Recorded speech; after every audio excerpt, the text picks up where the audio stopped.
Jadi dampak negatif dari Merapi ya, karena Merapi kalau misalnya saja kita hanya ambil barokahnya, lupa bencananya, itu berbahaya. Merapi ini kan unik ya, makanya saya selalu menawarkan bahwa ada orang-orang yang menekuni tentang Merapi.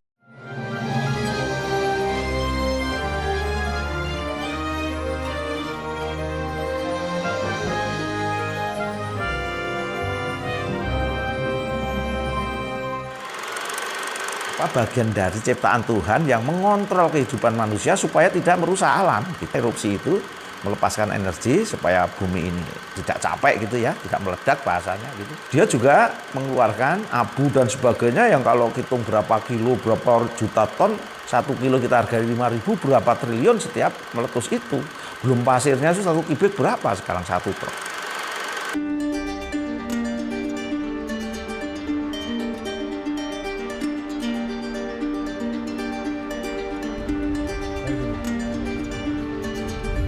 Oke, kita sekarang sampai di pos pemantauan Merapi. Ini kan gagah, tapi ya jauh. Ya teman-teman, kita sekarang di pos pemantauan Merapi bersama Pak Sarwidi. Kita melihat di depan itu Merapi terlihat jelas dan bekas tanda-tanda erupsi baru beberapa hari yang lalu terlihat, bisa dilihat di kamera itu. Meskipun sayang awan, puncaknya tertutup awan.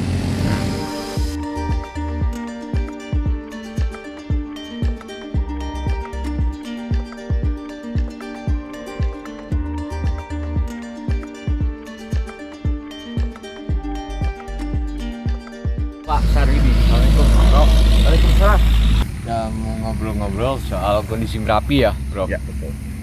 Oke, teman-teman, kita di pos pemantauan, salah satu pos pemantauan di Merapi di Boyong. Bro, bisa dijelaskan tentang Merapi ini, Bro?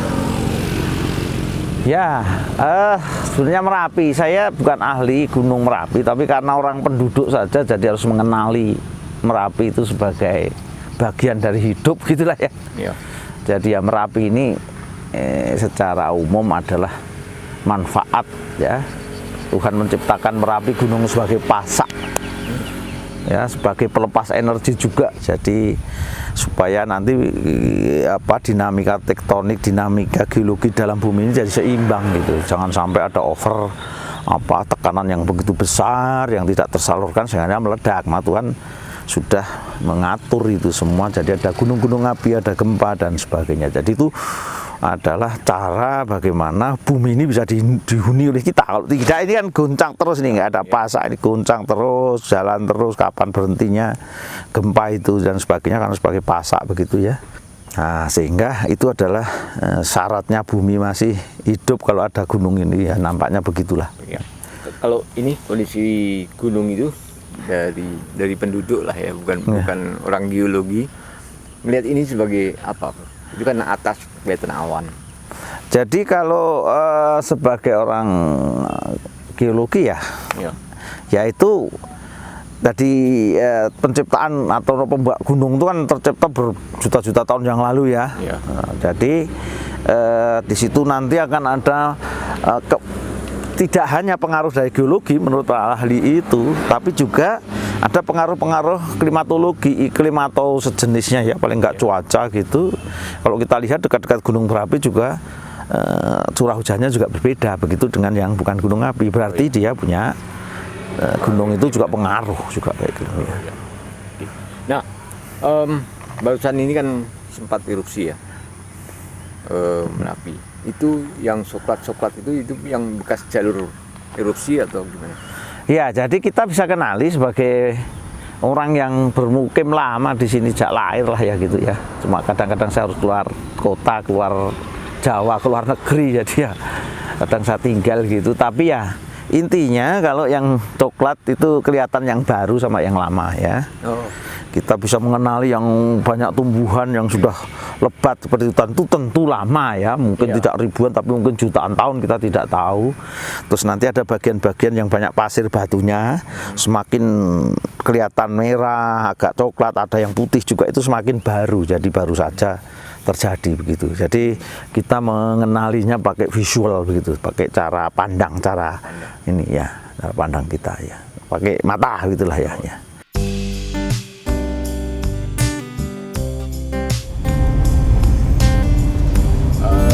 Sekarang kita menuju ke pos 1 yang jaraknya lebih dekat ke Merapi dibanding pos pemantauan yang tadi, bukan yang tadi.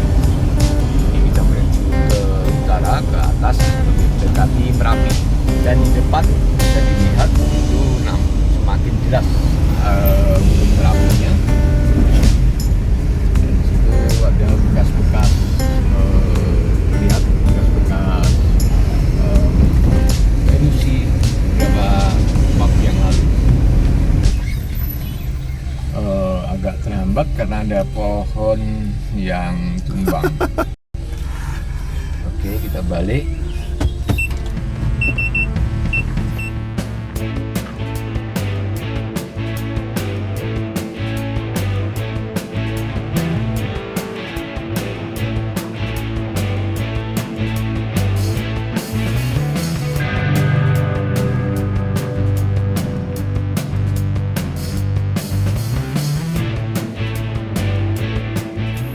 Lokasi di sini adalah lokasi di lapangan Gelora ya, gelanggang olahraga Kaliurang yang banyak disebut oleh masyarakat GOR. Nanti GOR itu kan dikira gedung olahraga. Kemarin kesepakatannya sebut Gelora, tapi sudah terlanjur di Google disebut GOR, ya sudahlah.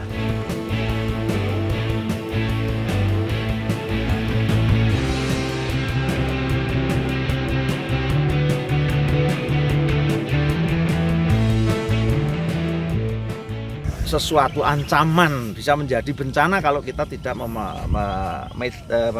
memanage ya, mengelola dengan baik ya. Sehingga memang Merapi ini sudah menjadi target di nasional dan lokal juga, termasuk Sleman itu menjadi target untuk antisipasi dari dampak negatif dari Merapi ya. Karena Merapi kalau misalnya saja kita hanya ambil barokahnya, lupa bencananya, itu berbahaya begitu ya. Dan itu tetangga-tetangga saya, saudara saya berapa yang korban di situ ya, di daerah situ tahun 94 terutama. Saya pas itu di Amerika, di New York masih, tapi saya shock gitu karena tempat itu yang namanya Gerdu Pandang itu tempat untuk nonton saya juga, termasuk lebih dekat lagi dari situ. Dan ternyata sampai menjangkau di sana karena kita tidak tahu alurnya, ternyata alur Sungai Boyong itu bagian dari alur yang keras. Dan kalau kita lihat dari sejarah atau tempat-tempat di sini kan batu-batu besar ini di sini juga ya. Nah itu dulu permainan saya kan di daerah sinilah, sampai saya itu apal Merapi itu banyak ada petak kletra, ada daerah Bedengan, ada daerah Patok Alap-alap, ada Gimbal sana, ada Tunggul Larun, sebelah sana lagi ada namanya Geneng ya. Nah itu saya kadang sampai sana, tapi teman-teman yang lebih banyak di sana. Kalau saya hanya sampai Kletak, sampai Alas Bingungan itu saja. Tapi pengenalan Merapi, memang Merapi itu unik.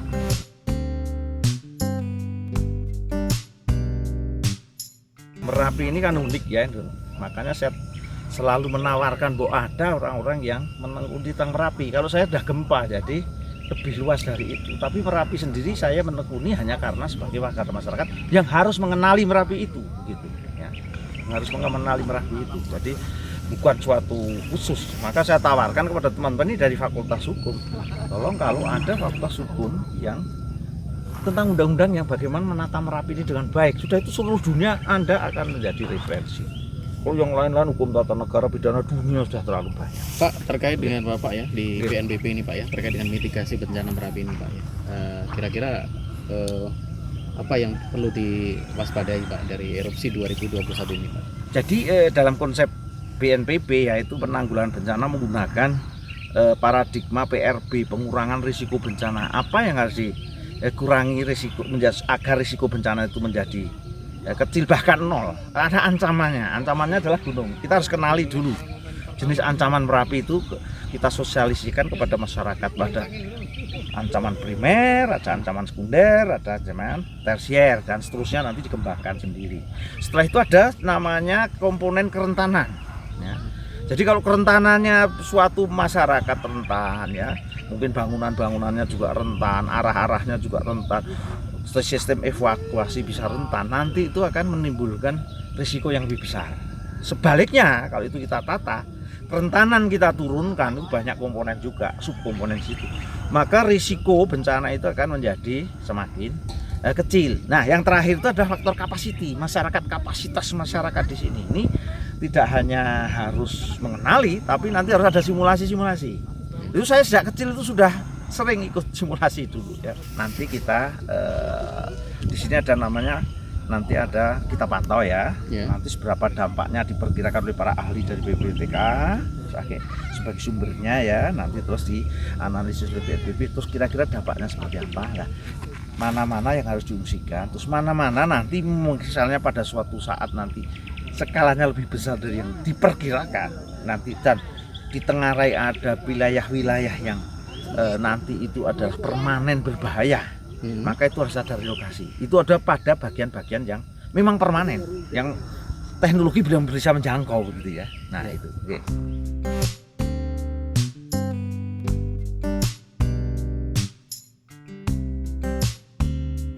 Merapi ini kan siklusnya kalau dulu dikenal 4 tahunan ya. Sekarang mungkin sedikit berubah ya. Terakhir kan 2010 ya yang besar, dan ini sudah 11 tahun. Ya. Artinya bahwa sebenarnya siklus Merapi itu sudah terus berjalan sekian ratus tahun. Dan itu masyarakat di sini juga sudah sangat terbiasa dengan siklus Merapi seperti itu. Apa yang sebaiknya dilakukan? Jadi saya kira ini masyarakat melakukan itu kan karena suatu yang harus dilakukan ya, tapi bukan sesuatu yang direncanakan untuk dilakukan selama ini. Jadi lebih banyak karena ya dia harus seperti saya juga ya, harus mengenal Merapi, harus menikmati Merapi seperti ini. Tapi untuk generasi selanjutnya saya tidak punya warisan apa. Karena apa? Tidak ada suatu kegiatan yang bisa mencakup perencanaan atau grand design bagaimana bahwa Merapi yang punya berkah banyak seperti ini dari Tuhan, terus bagaimana caranya berkah ini bisa dimanfaatkan tanpa merusak lingkungan, dan juga manfaatnya adalah untuk mengurangi sedikit mungkin dampak negatifnya itu. Tapi kalau tidak secara sistematik, maka ini generasi baru akan baru lagi. Seperti ini siklusnya 10 tahun saja sudah generasinya baru. Ini saya lihat teman-teman yang meliput di sini sudah generasi baru semua juga. Padahal saya sejak tahun 2001 sudah mengajak teman-teman bagaimana kalau ada suatu pusat studi atau apa yang didirikan terutama di UII, karena UII itu universitas yang paling dekat di dunia terhadap Merapi.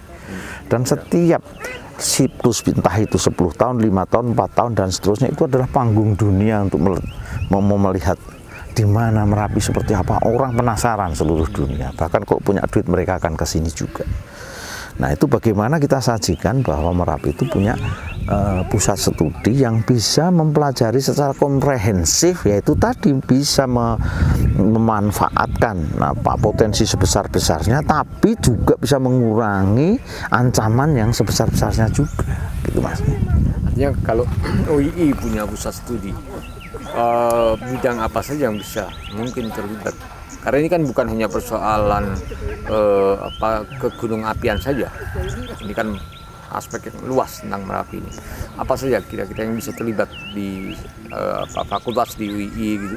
Ya kalau kita berinjak dari pemikiran saya sebagai orang lokal di Merapi, bahwa Merapi itu fisiknya itu hanya sebagian, tapi lebih besar non fisiknya menurut kami, gitu ya.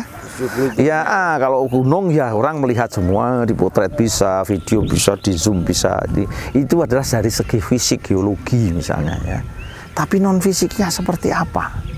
Itu di sini itu timbul sudah adanya tumbuh masyarakat yang khas lereng Merapi ini, yang mempunyai aspek budaya yang berbeda, tata lingkungan yang berbeda, ya, ekonomi mungkin juga punya perbedaan tersendiri, hukum-hukumnya pun akan berbeda, sosial politiknya pun akan berbeda, bahkan karakteristiknya. Orang Merapi itu diam, tapi dia proaktif biasanya. Mengapa? Karena dia melihat setiap hari ada gerakan asap dan sebagainya, kadang-kadang pada saat-saat tertentu itu malah dia itu membuat kejutan ya, berupa letusan seperti itu. Jadi beda dengan saya amati ya, bukan karena saya orang di sini, tapi saya amati di tempat gunung-gunung lain tuh orangnya berbeda, orangnya santai ya. Di sini santai iya, tapi sebetulnya banyak orang yang inspiratif dari sini itu. Iya. Jadi artinya berbagai studi bisa masuk untuk di pusat studi Merapi tadi itu ya. Masuk, sangat masuk, bahkan dari segi religiusnya pun, wah itu sudah culture-nya agak berbeda, religiusnya pun dari pendekatan juga berbeda di sini. Dan sebenarnya Merapi, UII juga tidak asing dengan Merapi, dari Mapalanya sudah sering ke Merapi. Betul, bahkan Mapala itu salah satu contoh Mbak, dia yang menikmati berapa dengan baiknya. Ya. Betapa nikmatnya mereka, walaupun dia jauh ke luar negeri, mesti akan reuni ke sini. Betul, itu. ya. Nah, tapi mereka perlu menorehkan suatu ilmu pengenalannya, walaupun bukan ilmunya, pada sisi masing-masing. Tinggalkanlah tulisan, tinggalkanlah hikmah yang penting dari sini, sehingga nanti bisa bermanfaat sampai ke anak cucu dan bergenerasi secara sistematis begitu.